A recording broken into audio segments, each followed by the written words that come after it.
Hey guys, welcome back to my channel, and we're in for another review of 90 Day Fiance The Other Way. I think this is episode 4, something, pack your suitcases, whatever the fuck. Let's get into it. Let's get on with the boring ass couples. Ariela and Bimiyam, or baby, you know, I still have a hard time pronouncing his name. Bimiyam, baby, I don't know. Ariel is packing up her bags, getting ready to move to Ethiopia. Her mother's coming along with her, and she's just saying goodbye to the family. Shout out to that little boy who like snatched his arm back when she tried to touch him. I think that's her nephew or something. But this episode, on her segment, quite frankly, is boring. It's just her packing her bags. She's sad, her family's sad, blah blah blah blah blah. Her mother is coming along with her, and Ariel did ask her about her epidural, if she was able to administer it to her while she's in Ethiopia, but her mom's not qualified.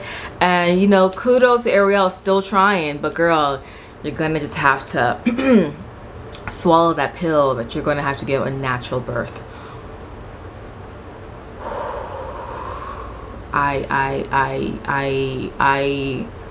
If I could, I would just have somebody else birth my child and call it a day, but that costs money.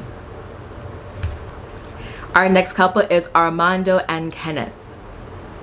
So for this segment, we have mostly Armando. Actually, all of it is Armando's side of the story as he's prepping for Kenneth's arrival. And Armando has taken the time to explain to his family that he is gay, and he is a gay man. Now, I'm going to be honest, I was a little bit nervous about this because it didn't seem like when he came out the first time, the parents were a little too happy, but he was married at the time. But his mother reassured Armando that she still loves him, that's his son, and it was quite beautiful to see that his parents, despite I'm sure they had their qualms or reservations or prefer their son to be straight, still love Armando, and that was really wonderful to see. Unfortunately, only the mother seemed open to meeting Kenneth, and I think the dad, for some people, when their children are coming out anything but straight, they might be okay with it, with the ideal of them being gay, but they don't want to necessarily see their child be gay, as in with their partner and with friends who are kind of similar or queer just like them. So I think the dad is okay with it at afar, like, you be you by yourself. But with the man, I don't think so. Hopefully the dad would turn around and be able to meet Kenneth. I really hope the best for them. And it just really, I teared up in this segment. I can't. When I see people accepted for who they are, it just warms my heart, my cold, dark heart. So our next couple is Jenny and Sumit. Is it Sumit? Sumit. So Jenny, after a long ass ride all the way to India, which by the way, I didn't know you can take a direct flight from New York City to Delhi, India. I was under the impression you had to stop at least once, but apparently not. Anyway, she's arrived in India. Sumit, it was wonderful to hear him say that this time around, he doesn't feel the weight of his lies. Yes, Sumit, you don't have to lie to be with Jenny. You gotta boss up. You gotta take those painful conversations. You gotta pay, like literally pay up to get a divorce and to be with Jenny. And I'm so happy this time around. It seems as if Sumit is being quite honest, like from the jump, that you know, is that he is taking strides not to lie to Jenny, and I appreciate that. I am thinking Jenny to appreciate it. Unfortunately, he cannot afford to live in nicer parts of India in his town, so he is moving out to like the ghetto. According to him, he up in the hood, you know, people getting stabbed for $10. And I'm not gonna lie, I was a little bit concerned for Jenny too, because you know, Jenny's not rich, clearly. However, I think it's a little bit nerve-wracking to be, you know, a white woman in India. Someone can easily perceive you as someone who has money, despite living in a crusty, dusty house. So Jenny, you know, God, what is she gonna do? Like, only leave the house with Sumit? Is she allowed to go off by herself? Remember last season, he was warning her not to leave the house without her, and that was in the good parts of town. So is she just stuck in the house with Sumit at all times? Couldn't be me. Couldn't be me. But kudos to them. He has people waiting for her at the house, like bless their union, blah blah blah. He's bringing a cow in. She's like, nah son, I don't do that shit. I don't care about the cow. I understand her qualms about the cow shitting on their tiles, because who's cleaning it up? Not me. But anyway, I look forward to Sumit and Jenny's storyline, and I really do hope it works out for Jenny's sake. I'm not even here looking for some messed up drama. I really want Jenny and Sumit to be happy. Our next couple is Devin and Gian. Okay, same thing. Devin's on a plane. She's going to Korea. She's hoping that Jihoon has his shit together and that he's not lying and that they can actually be a happy family. And Devin did say something that struck a chord with me. How last week I was wondering, like, why the fuck is she trying so hard to force this relationship with Jihoon? And she stated that she wants her children to have a father. Her son Taeyang, and of course her daughter Dracula, whatever the fuck, Dracula. And listen, I understand that my parents, my father in particular, have always strived to make sure that his kids at least were able to be raised underneath the same roof. And unfortunately, that didn't happen with my mother. And he's trying his best to do that with my mom, with my stepmom, because he has another child with her. But my dad, I'm putting my business on Front Street. Let me just say this. If you don't love your partner, if you don't respect your partner, if your partner's driving up the fucking roof, it doesn't fucking matter if you're underneath the same roof and raising your child together. If your child is able to witness that dysfunction, what's the point? It is pointless. You have already uprooted your children, or uprooted? You know what I mean. You already took your children, moved them to Korea, then took them back because Jihoon was on his bullshit, and now you're bringing them back to Korea. And quite clear, I mean, didn't I hear she's back in the States again? So I feel like that caused a lot of chaos in the kid's life no matter what. And I know they're young, but you know, children are still impressionable at that young age. Even as a baby, you'd be surprised. I'm reading a lot on psychology on babies' minds and all that jazz. And so I understand, but I just, if you don't fuck with him like that, and Jihoon. Yikes. So we see Jihoon and his family, Jihoon and his two best friends who've known him for like 20 plus years are having dinner together, and he's revealing to his friends that Devin's coming to America with the kids and he does not have a job. I told you hoes, I told you, nothing about Jihoon screams I work at an office, I wear a suit and tie. Everything about him screams I do deliveries, and that's exactly what he's doing. He is simply a part-timer. He's delivering food as a part-timer, and he's thinking that if he works literally all day long, he's like, if I work in the morning, afternoons, and evenings, I can actually make $4,000, $3,000 to $4,000. That isn't enough to take care of 4 people. 4 people? And so he straight up lied to Devin. He's lying to her that he has everything ready. He does not have the ability to get a house on his own. He doesn't have the ability, to me it sounds, to pay the rent for, I guess, the remainder of time that Devin are together. And the fact that Devin's able to get her shit together from fucking Seattle or Utah, whatever the fuck she is wherever she is in Utah, is able to round up her funds and get an apartment in Korea, although Jihoon is right then and there able to see the home to himself, and he couldn't do that, is so frustrating.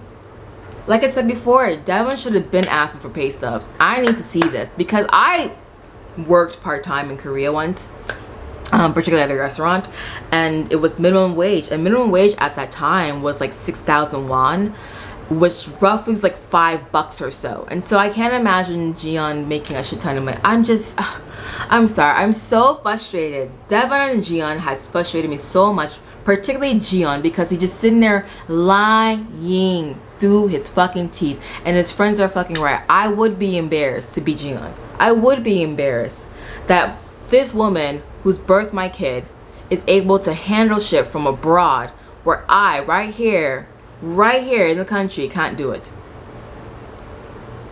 They're gonna frustrate me.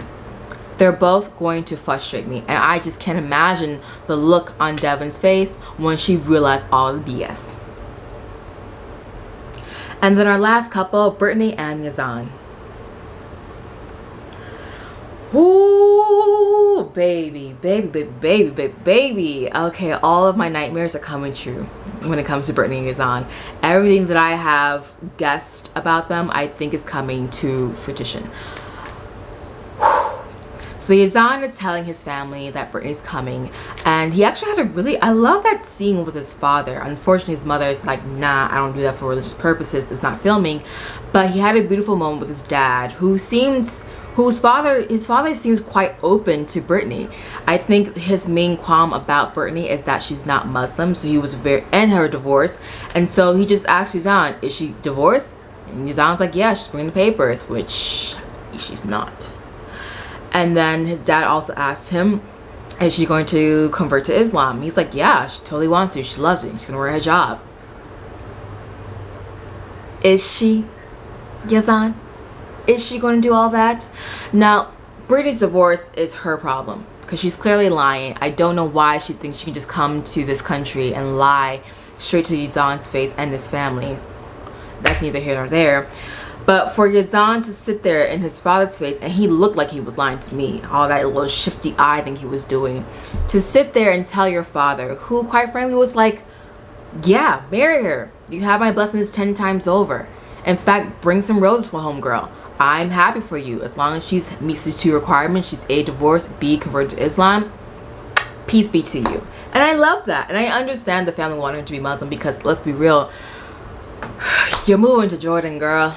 You're moving there. You're not going to the States. It's not like Yazan's coming to the States and you don't feel that pressure to like conform. And unfortunately, she's not that kind of girl. Just nothing about Brittany screams to me that I am going to become the sweet conservative Muslim girl that your parents wish for. And that's all Yazan's problem. That's you, boo-boo. You lying. You are straight up lying to your family's face. And so here we go, fast forward to the airport, and Yazan is picking Brittany up.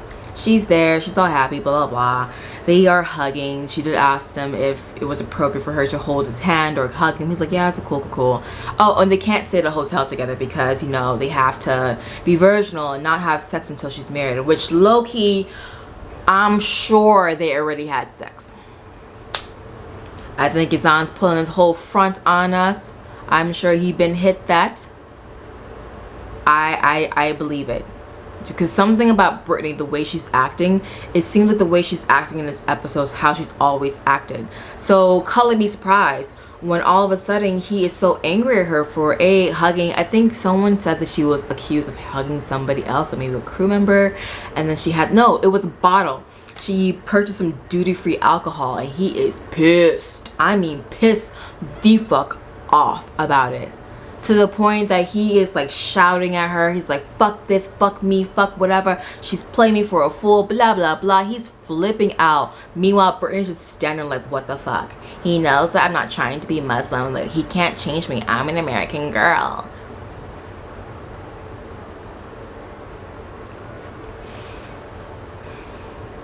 I agree, Brittany. I do agree with her. You are an American girl and you don't want to convert to Islam. What I'm confused about you and Yazan is that what the fuck did y'all talk about when you guys decided to get married?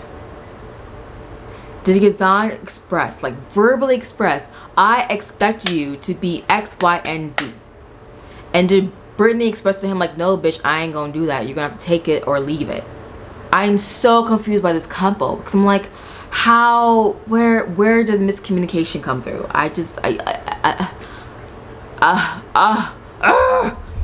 And this is the part that frustrates me because I'm thinking, in my eyes, I obviously don't view it as a sin, but if I do see through the eyes of Yazan, like, how could you bring alcohol? What's wrong with you? I wouldn't flip the fuck out on her like that. I'd be like, girl, what the fuck? You're not supposed to be bringing this. What? The camera's here. What the? Hide that shit. And quite frankly, it wasn't even on TV. Like, we wouldn't have known had he not flipped out. Think about it. Like, I would never, like, we weren't looking at her fucking suitcase when they were putting a mic on her. Like, come on, get the fuck out of here. And did you peep Yazan, like, jump starting his car? What kind of broke down car is that? I'm sorry, I shouldn't have, I did not like how the fuck he flipped out on her like that. Didn't appreciate it. I don't appreciate Brittany looking like, what? He's like my boyfriend, you know, he's very like controlling. I just, ugh. I'm sorry, these two people frustrate me so fucking much because there's no need for it. Absolutely no need for them to just sit here in pure delusion. There are two liars in a relationship, lying, and for whatever reason expecting it to just go swimmingly well. I don't get it. I don't get it. And in next week's preview, we see him like in the car, like, halas, halas, halas, shut up, it's enough, be quiet, blah, blah, blah. Is this their first argument? I'm curious. Will that be their first argument ever? I can't marry somebody I've never argued with. I can't. Like, I'm sorry. I need to know how you act under pressure. I need to know when I piss you off, what are you going to say in retaliation? Are you going to be calling me a bitch or fuck you or stomp away? What kind of fighter are you? That's what I want to know when I'm in a relationship. And so I'm so confused by Brittany and Yazman. Entertaining, it is. Frustrating, it also is. It's just yikes. So that's it for my review of 90 Day Fiance The Other Way. It was a cute episode, you know, there's a couple of boring ass people, but honestly, Devin, and Brittany and Yazman were like the stars for me in this episode because Gian, baby, you are so, I could never. But please like, comment, and subscribe, and I'll see you guys next time. Bye.